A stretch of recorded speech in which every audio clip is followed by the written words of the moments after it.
תן לי יד ונתחבק, לא יכול להתאפק, שנינו ביחד לעולם.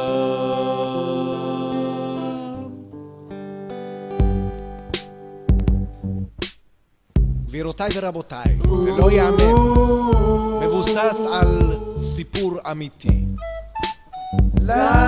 הקשר בין הדמויות למציאות הוא מקרה בהחלט, או שלא? ומי בכלל קבע שמשולש ושוקיים צריך להיות גם שווה צלעות? ישנתי בתנוחת אלכסון ואז חתונה, עכשיו אני ישן בסלון בגלל חתונה. הילד כמו כלב גוסס ולא מבין למה. כן, בגלל חתונה, בגלל חתונה, בגלל חתונה. הנחתי רגל על השולחן ואז חתונה. תוריד את הרגל! לא יכול לשבת לי בפנן בגלל חתונה. לא, לא.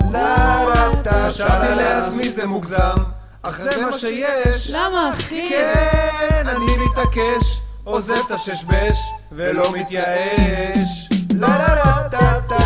היה לי חבר תותח ואז חתונה, עכשיו צעיר ומוזנח בגלל חתונה.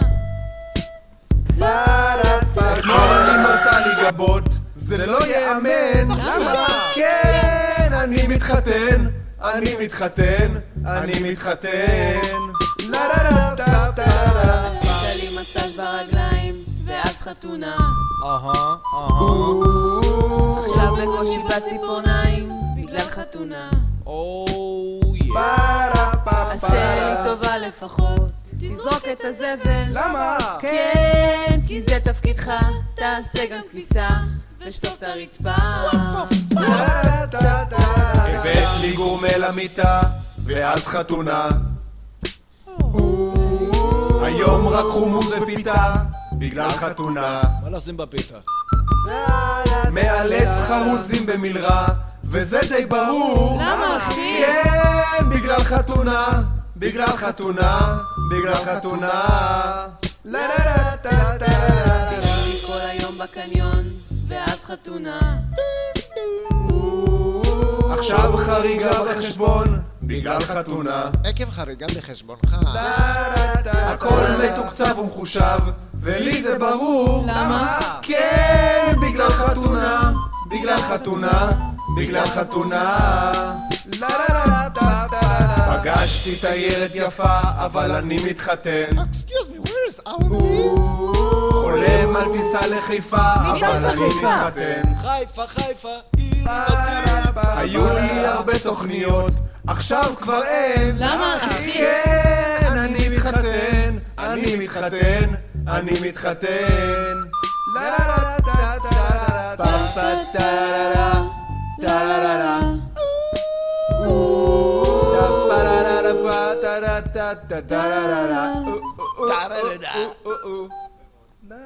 מנה, מנה. שנינו ביחד